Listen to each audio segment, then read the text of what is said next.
Good evening friends. Mind ease mental health டிப்ஸில் இன்றைக்கி life ஸ்கில்லில் part 5 பார்க்க போகிறோம். ஸோ வீடியோக்குள்ளே போகிறதுக்கு முன்னாடி வீடியோ லைக் பண்ணுங்கள், ஷேர் பண்ணுங்கள், சப்ஸ்கிரைப் பண்ணுங்கள், மறக்காமல் பெல் ஐக்கானை கிளிக் பண்ணுங்கள். அப்போ தான் நான் போடுற வீடியோ உங்களுக்கு உடனுக்குடன் கிடைக்கும். வாங்க வீடியோக்குள்ளே போகலாம்.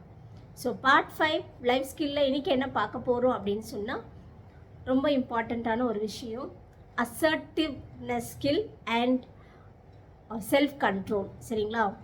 ஸோ அசர்ட்டிவ் அப்படின்னா ஒரு உறுதியான திறன்கள். சரிங்களா? உறுதியான திறன்கள் அப்படின்னா உதாரணத்துக்கு சொல்லணும் அப்படின்னு சொன்னால், இப்போ ஒரு விஷயம் நடந்துட்டுருக்கு, அதில் இருந்து இப்போது ஒரு ஃப்ரெண்ட்ஸ்குள்ளே ஒரு ஷேரிங் இருக்குதுன்னு வச்சுக்கோங்களேன்.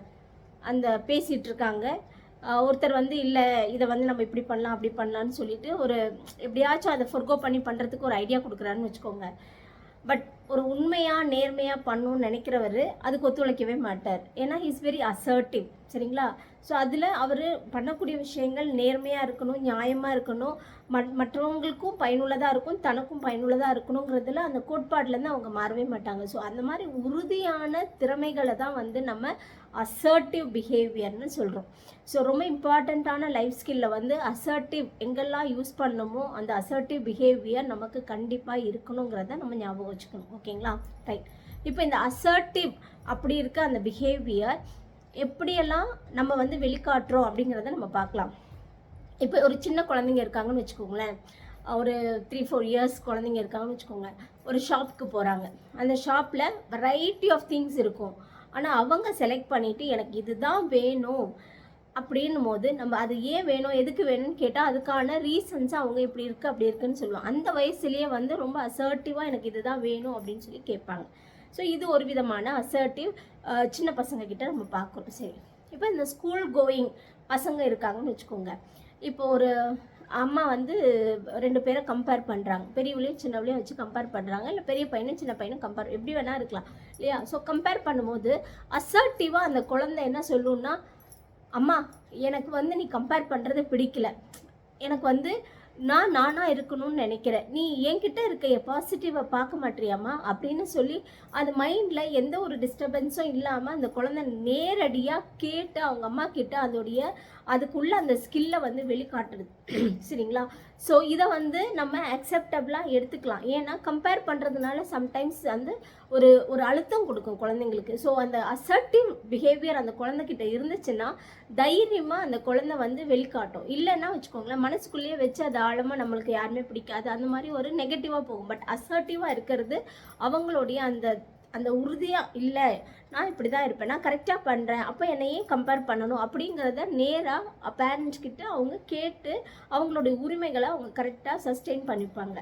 ஸோ அவங்க தப்பு பண்ணலை அப்படிங்கிறத அவங்க எடுத்து சொல்லி அவங்களுடைய அந்த ஹானஸ்டியாக அந்த ட்ரூத்ஃபுல்லாக அந்த மனசில் இருக்கிற அந்த அதுக்கு எதுவுமே நெகட்டிவாக பண்ணாமல் அதை அவங்கக்கிட்ட வெளிப்பாடாக அவங்க காட்டுவாங்க. ஸோ இது ஒரு அசர்ட்டிவ் பிஹேவியர்.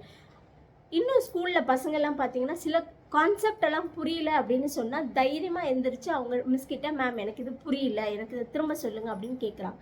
இதுவும் ஒரு அசர்ட்டிவ் பிஹேவியர். சரிங்களா? ஓகே. அப்புறம் இந்த காலேஜ் படிக்கிறவங்களுக்கெல்லாம் அசர்ட்டிவ் பிஹேவியர் அப்படிங்கிறது அவங்க எடுக்கக்கூடிய கோர்ஸில் நான் இதை எடுத்தேன்னா நான் இதில் நல்லா ஷைன் ஆகுவேன் அப்படின்னு சொல்லி உறுதியாக அவங்க அதில் தான் படிக்கணும், அதுதான் ஆகணும், அந்த சிஏவாக ஆகணும்னா சிஏவாக தான் ஆகணும், இன்ஜினியர் ஆகணும்னா இன்ஜினியராக தான் ஆகணும், மெடிக்கலில் போனால் மெடிக்கல். ஸோ அந்த மாதிரி ஒரு அசர்ட்டிவ் பிஹேவியர் உறுதியாக அவங்க அதில் இருப்பாங்க. அது தனக்கும் மற்றவங்களுக்கும் வந்து அது நன்மை உள்ளதாகவும் பயனுள்ளதாகவும் இருக்கணுங்கிற எண்ணங்களில் அவங்க அந்த பிஹேவியர் இருக்கும் அவங்கக்கிட்ட. சரிங்களா? ஓகே. இப்போ மேரேஜ் ஆனவங்கக்கிட்ட வச்சுக்கோங்க, எப்படி அந்த அசர்ட்டிவ் பிஹேவியர் காட்டுவாங்க அப்படின்னு சொன்னால், இப்போ ஒரு உதாரணத்துக்கு ஒரு கெட்ட பழக்கமே இல்லாத ஒருத்தர் இருக்காருன்னு வச்சுக்கோங்க, நடுத்தர வயதினர், கெட்ட பழக்கங்களே இல்லை, ஆனால் ஒரு ஃப்ரெண்ட்ஸ் பார்ட்டிக்கு போயிருக்காங்க. அந்த பார்ட்டியில் வந்துட்டு அவங்களுக்கு அந்த எல்லா விதமான இதுவும் வந்து யூஸ் பண்ணுறாங்க, ட்ரிங்க்ஸ் அது மாதிரிலாம் யூஸ் பண்ணுறாங்கன்னு வச்சுக்கோங்க, பீவரேஜஸ்லாம். ஸோ இவருக்கு வந்து ஈவன் அந்த ஆர்டினரி பீவரேஜஸ் லைக் கடையில் விற்கிற அந்த பானங்கள்லாம் எடுக்க மாட்டாங்க, ட்ரிங்க்ஸ் எல்லாம் எடுக்க மாட்டாங்க. அந்த மாதிரி ஒருத்தருக்கு வந்து அவர் அங்கே போயிருக்காரு. ஆனால் ஃப்ரெண்ட்ஸ் வந்து தூண்டுறாங்க, நீங்கள் வந்து கொஞ்சம் டேஸ்ட் பண்ணி பாருங்கள், பார்ட்டினா அப்படி இருக்கும், எவ்வளோ ஃபோர்ஸ் பண்ணாலும் அவர் அழகாக சொல்லிடுறார், இந்த மாதிரி எனக்கு பழக்கமே கிடையாது, நான் எனக்கு அதில் உடன்பாடே கிடையாது, don't force me, I will not take, I will just attend அப்படின்னு.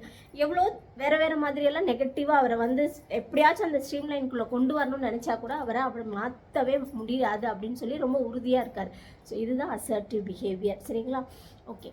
அதே மாதிரி இப்போ வயதானவர்கள் அப்படி இருக்காங்கன்னா அவங்களுக்கு வந்து ஒரு லைக் ஒருத்தவங்களை சார்ந்து இருக்கக்கூடாது, டிபெண்ட்டாக இருக்கக்கூடாதுங்கிறதுக்காக அவங்க முன்னெச்சரிக்கையாக வந்து அவங்களுக்கு தேவையான விஷயங்களை எல்லாம் ரெடி பண்ணி வச்சுப்பாங்க. இப்போ பிள்ளைங்க வந்து இல்லை எங்கள் கூட இருங்க, நாங்கள் பார்த்துக்குறோம் அப்படின்னு சொன்னால், இல்லை எனக்கு வந்து பென்ஷன் வருது, என்னுடைய சேவிங்ஸ் இருக்குது, என்னால் வாழ முடியும். ரொம்ப அசர்ட்டிவ் பிஹேவியர் அவங்களுக்கெல்லாம். ஸோ இது வந்து அசர்ட்டிவ் பிஹேவியரை நம்ம பார்க்கலாம். ஸோ இந்த அசர்ட்டிவ் பிஹேவியர் தனக்கு மட்டும் பயனுள்ளதாக இல்லாமல் மற்றவங்களுக்கும் அது எப்படி வந்து பயனுள்ளதாக இருக்கும் அப்படின்னு பார்த்து ஒரு குவாலிட்டியான ஒரு விஷயத்தை பண்ணுறாங்கன்னு வச்சுக்கோங்களேன், அது எல்லாமே அசர்ட்டிவ் பிஹேவியர் தான். சரிங்களா? இப்போது ஈவன் ஒரு ரோட்டில் போயிட்டே இருக்கோம், யாரோ ஒருத்தவங்க வந்து டஸ்ட்பினில் டஸ்ட்டை போடாமல் வெளியில் கீழே போடுறாங்கன்னு வச்சுக்கோங்களேன், அவங்கள போய் இது இங்கே டஸ்ட்பின் இருக்குது, நீங்கள் எங்கே போடலாம்ல, ஏன் இங்கே போடுறீங்க அப்படின்னு கேட்கலாம். ஒரு ஸ்ப்ளிட் பண்ணுறாங்க, அங்கெல்லாம் பண்ணக்கூடாது. எங்கெங்கே எதெல்லாம் வந்து நம்ம தட்டி கேட்கலாமோ அது அசர்ட்டிவாக வந்து நம்ம கேட்குறோம் அப்படின்னு சொன்னால், அது நல்ல விஷயங்களுக்காக நம்ம கேட்குறோம் அப்படின்னா அதுதான் அந்த ஒரு அவங்களுக்குள்ள ஒரு குவாலிட்டி பிஹேவியர், அசர்ட்டிவ் பிஹேவியர் நம்ம சொல்கிறோம். ஓகேங்களா? ஸோ இது வந்து லைஃப் ஸ்கில்லில் ரொம்ப இம்பார்ட்டண்ட்டு. எந்த இடத்துல நம்ம கரெக்டாக கேட்குறோம். சில இடத்துங்களில் வந்து நெகட்டிவாக பார்த்தீங்கன்னா தன்னை வெளிக்காட்டுறதுக்காக ஏதோ கேட்கணுன்றதுக்காக கேட்பாங்க, அதெல்லாம் அசர்ட்டிவில் வராது. சரிங்களா? சும்மா கேள்வி கேட்டுகிட்டே போயிட்டோம்னா நம்ம வந்து தனித்திறமையாக காட்டுறோம் அப்படின்னா that is not assertive behaviour. அது வந்து சும்மா ஒரு ப்ரொஜெக்டிவ் பிஹேவியராக இருக்கலாம், இல்லை மற்றவங்க முன்னாடி ஒரு அட்டென்ஷன் சீக்கிங் பிஹேவியராக இருக்கலாம். ஸோ அது வந்து எல்லோரும் என்னை பாருங்கள், என்ன தான் நீங்கள் கவனிக்கணும் அப்படின்னு பண்ணுற ஒரு சில விஷயங்கள் வந்து ஒரு நெகட்டிவ் பிஹேவியர். பட் இப்போ ஒரு பயனுள்ளதாக நம்ம பாசிட்டிவாக அதை எடுத்துக்கிறோம் அப்படின்னா அது வந்து அசர்ட்டிவ் பிஹேவியர். ஸோ இப்போ இது உங்களுக்கு புரிஞ்சிருக்கும்னு நம்புகிறேன். ஸோ லைஃப் ஸ்கில்லில் நம்ம தினமும் பயன்படுத்தும் போது எந்தெந்த விஷயத்துக்கெல்லாம் நம்ம ரொம்ப அசர்ட்டிவாக இருக்கணும் அப்படிங்கிறத நம்ம யூகிச்சு பார்த்து நம்ம அதை பயன்படுத்திக்கலாம். சரிங்களா? அடுத்து வந்து பார்த்திங்கன்னா செல்ஃப் கண்ட்ரோல். அப்போது செல்ஃப் கண்ட்ரோல்ன்றது சுய திறன்கள். நமக்கு எப்படி நம்ம அதை வந்து கண்ட்ரோல் பண்ணிக்க முடியும், ஒரு இடத்துல நம்ம எப்படி வந்து கட்டுப்பாடோடு இருக்க முடியும் அப்படிங்கிறத தான் வந்து செல்ஃப் கண்ட்ரோல்னு சொல்கிறாங்க. அது ரொம்ப இம்பார்ட்டண்ட்டான ஒரு லைஃப் ஸ்கில். சரிங்களா? இப்போ அந்த லைஃப் ஸ்கில்ல வர அந்த செல்ஃப் கண்ட்ரோல் அப்படிங்கிறது வந்து ஒரு இமோஷன் ரிலேட்டடாக, ஒரு தாட் ரிலேட்டடாக, ஒரு டிசைரபிள் ரிலேட்டடாக வர்றது. அப்படின்னா என்ன அர்த்தம்? ஒரு எண்ணங்கள் சார்ந்த விஷயங்கள், ஒரு நம்மளை குறிச்சின ஒரு இமோஷன்ஸ். அப்படின்னா நம்ம பகிர்தல் வந்து எப்படி இருக்கணும் மற்றவங்க கிட்ட அப்படிங்கிறது, நம்மளுடைய வெளிப்பாடான ஒரு எண்ணங்களை நம்ம வெளிக்காட்டும் போது அந்த இமோஷன்ஸை நம்ம எப்படி காட்டுறோம் அப்படிங்கிறத நம்ம பார்க்குறோம். அது மட்டும் இல்லாமல் நம்ம ஒரு விஷயத்தை அட்டைன் பண்ணுறோம் அப்படிங்கிறதுக்கு அது எப்படி இருக்குது. இப்போது இந்த செல்ஃப் கண்ட்ரோலுங்கிறது ஒரு குவாலிட்டி முக்கிய ஒரு விஷயம். இப்போ வந்து நம்ம எல்லா இடத்துலையும் நான் பாரு அப்படின்னு காட்டாமல் அங்கே ஒரு கண்ட்ரோல் இருக்குது. சரிங்களா? ஒரு டிசிப்ளினாக நம்மளை வந்து ஒரு நேர்வழிப்படுத்தக்கூடிய ஒரு விஷயம் வந்து இந்த லைஃப் ஸ்கில்லில் ஒரு இம்பார்ட்டண்ட்டான ஒரு கண்டென்ட் அப்படின்னு சொன்னால் அது வந்து செல்ஃப் கண்ட்ரோல் அப்படின்னு நம்ம சொல்லலாம். இப்போது இந்த செல்ஃப் கண்ட்ரோல் வந்து ஒரு இம்பல்சிவ் பிஹேவியரை கண்ட்ரோல் பண்ணி, இம்பல்சிவ் பிஹேவியர்னால் யோசிக்கிறதுக்கு முன்னாடி நம்ம செஞ்சிடும். ஸோ அது வந்து என்ன பண்ணணும்னா இந்த செல்ஃப் கண்ட்ரோல் இருக்கும்போது அந்த இம்பல்சிவ் பிஹேவியரை கண்ட்ரோல் பண்ணிடும். இன்னும் ஈஸியாக புரியணும் அப்படின்னு சொன்னால், குழந்தைங்களுக்கெல்லாம் வந்து இப்போது சின்ன குழந்தையா இருக்காங்கன்னு வச்சுக்கோங்களேன், அவங்க நெருப்பு சுடும் அப்படின்னு தெரியாது. அவங்க என்ன பண்ணிடுவாங்க, போய் அதை தொட்டுருவாங்க. அதை தொட்டதுக்கப்புறம் தான் தெரியும் அவங்களுக்கு வந்து அதை சுட்டுருச்சு அப்படின்னு சொல்லிட்டு. ஸோ அதை தொடுறதுக்கு அதை யோசிக்காமல் தொடுறோம் பாருங்கள், அதுதான் வந்து இம்பல்சிவ் அப்படின்னு சொல்லுவோம். ஸோ இந்த மாதிரியான விஷயங்கள், இந்த பிஹேவியர்ஸ் எல்லாம் கண்ட்ரோல் பண்ணுறது அப்படிங்கிறது ஒரு மனுஷனுக்கு வந்து அந்த செல்ஃப் கண்ட்ரோல் அப்படிங்கிறது ரொம்ப இம்பார்ட்டண்ட்டான லைஃப் ஸ்கில் பிஹேவியர். சரிங்களா?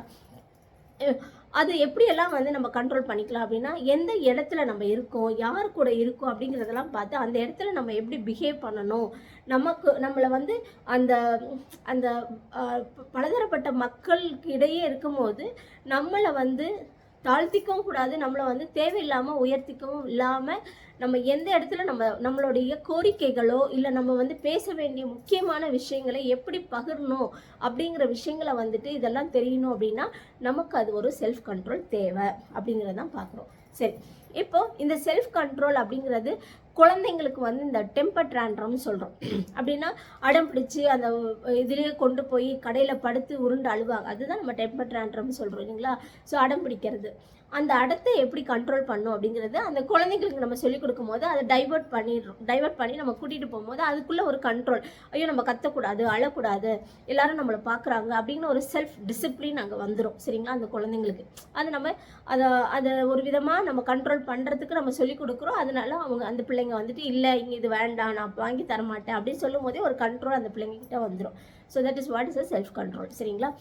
இப்போ அடுத்து ஸ்கூல் படிக்கிற பிள்ளைங்க கிட்ட பார்த்தீங்கன்னா, இப்போது யாரானும் டீச்சர்ஸ் வராங்க அப்படின்னு சொன்னால் ஆட்டோமேட்டிக்கலாக அவங்கள பார்த்துட்டு அவங்கள விஷ் பண்ணுறது, அவங்க ஃப்ரெண்ட்ஸ் கிட்ட வந்துட்டு ஒரு டிசிப்ளினாக மெயின்டைன் பண்ணுறது, ஒரு டிஸ்டன்ஸாக அழகாக பேசுறது, விஷ் பண்ணுறது, அந்த மாதிரி எல்லாமே வந்து ஒரு பாசிட்டிவ் பிஹேவியர். அந்த கண்ட்ரோல் பிட்வீன் தாட்ஸ் இமோஷன்ஸ் எல்லாம் வந்து ரொம்ப அழகாக கண்ட்ரோல் பண்ணுற பிள்ளைங்கள நம்ம பார்க்க முடியுது.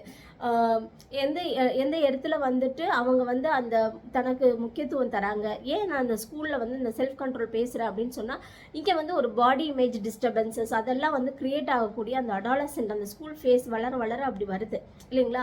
ஒருத்தவங்க நம்மளை வந்துட்டு ஒரு ஒரு ஜஸ்ட் ஃபார் ஃபன் பேசினா கூட அது வந்து நமக்கு இமோஷன்ஸாக அஃபெக்ட் ஆகும்போது நம்ம அந்த செல்ஃப் கண்ட்ரோலை அதை வந்து லூஸ் பண்ணுறோம்.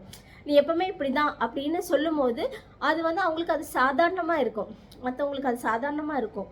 ஆனால் அது வந்து இப்போது அந்த மாதிரி உள்வாங்கிற பிள்ளைங்க வந்துட்டு அதையே வந்து ஓ இப்படி தான் போல நான் அப்படின்னு சொல்லி எடுக்கும்போது அந்த செல்ஃப் கண்ட்ரோல் அவங்களுக்கு பாதிக்குது. ஸோ அந்த இடத்துல அந்த பிள்ளைங்களுக்கு வந்து எனக்குள்ள குவாலிட்டிஸ் இது அப்படிங்கிற அந்த இமோஷன்ஸ் கண்ட்ரோலும் அந்த தாட் கண்ட்ரோலும் அழகாக இருந்துடும். அப்போ ஓகே உனக்கு அவ்வளோதான் தெரியும் என்னை பற்றி அப்படின்னு சொல்லிட்டு போவாங்க. ஸோ அவங்க அந்த டிசிப்ளினாக எப்படி ஹேண்டில் பண்ணுமோ, சண்டை போட்டுக்காமல் எப்படி ஹேண்டில் பண்ணுமோ அதை நம்மளால் பார்க்க முடியுது. ஓகே, நெக்ஸ்ட் வந்து பார்த்தீங்கன்னா காலேஜஸில் செல்ஃப் கண்ட்ரோல் எப்படி இருக்கும் அப்படின்னு சொன்னால், ஒரு ஒரு 2 பேர் சண்டை போட்டுக்கிறாங்க அப்படின்னு சொன்னால் அந்த இடத்துல போய் அந்த particular person who's having that disciplined manner, அந்த செல்ஃப் கண்ட்ரோல் இருக்க பையன் வந்து என்ன பண்ணுவாங்கன்னா, இதெல்லாம் ஒரு பெரிய விஷயமா, இதுக்கெல்லாம் நீங்கள் சண்டை போடாதீங்க, இதை இப்படி சால்வ் பண்ணிட்டு போயிடலாமே அப்படின்னு சொல்லி நம்ம வந்து அந்த ஒரு இடத்தையே வந்து அந்த என்விரான்மெண்ட்டையே அந்த ஒரு அழகாக மாற்றுவாங்க. அவங்களுக்கு அந்த செல்ஃப் கண்ட்ரோல் இருக்கிறதுனால தான் அவங்கள சுற்றி இருக்கிற என்விரான்மெண்ட்டையும் அவங்க வந்து அந்த டிசிப்ளினாக மெயின்டைன் பண்ண முடியுது. சரிங்களா? ஸோ அந்த எக்ஸ்ப்ரெஷன் ஆஃப் இமோஷன்ஸை வந்து மற்றவங்களும் அவங்களுக்குள்ள கண்ட்ரோல் ஆகுற அளவுக்கு அந்த ஒரு ஃபேக்டர் வந்து ரொம்ப அழகாக அவங்க யூஸ் பண்ணிக்கலாம், பயன்படுத்திக்கலாம். ஆனால் அந்த மற்றவங்க கிட்ட வரக்கூடிய கண்ட்ரோல் பண்ணக்கூடியது எப்போ வரும் அப்படின்னு சொன்னால் ரொம்ப ரொம்ப இம்பார்ட்டன்ட். நம்மளுடைய தாட்ஸும் நம்மளுடைய இமோஷன்ஸு நம்மளுடைய அந்த இம்பல்சிவ் பிஹேவியர் கண்ட்ரோல் எல்லாம் நமக்குள்ளே இருந்துச்சுன்னா நமக்குள்ளே இருக்கிற அந்த விஷயங்களை பாசிட்டிவிட்டியை வந்து வைப்ஸ் மூலயமா நம்ம அடுத்தவங்களையும் கண்ட்ரோல் பண்ணுறதுக்கான முயற்சிகள் எடுத்தால் அது சக்ஸஸ்ஃபுல்லாக இருக்குன்றதுக்கு தான் இந்த உதாரணத்தை சொல்கிறேன். ஓகே, இப்போது self control between husband and wife, நடுத்தர வயதினர்களுக்கு செல்ஃப் கண்ட்ரோல் அது எப்படி இருக்கும் அப்படின்னு சொன்னால், ரொம்ப சென்சிட்டிவாக எடுத்துக்காம ஹஸ்பண்ட் ஒரு விஷயம் சொல்லும் போது அது ஜோக் எடுக்கிறார், அவரு ஜோக்குன்னு சொல்கிறத இவங்களும் எதிராளியும் வந்து அதை ஜோக்காக எடுத்துக்கிட்டாங்க அப்படின்னு சொன்னால் ஒரு அந்த ஹாப்பினஸ் இருக்கும் லைஃப்பில். ஸோ அது எதுவும் வந்து ஹர்ட் ஆகாது. ஸோ அதே வந்து இப்போ ஹஸ்பண்ட் சொல்கிற ஜோக்கை வந்து ஒய்ஃப் தவறாக எடுத்துக்கிட்டாங்க அப்படின்னு சொன்னால் அவங்க அந்த இமோஷன் கண்ட்ரோல் லூஸ் பண்ணும்போது அந்த செல்ஃப் கண்ட்ரோல் லாஸ் ஆகும்.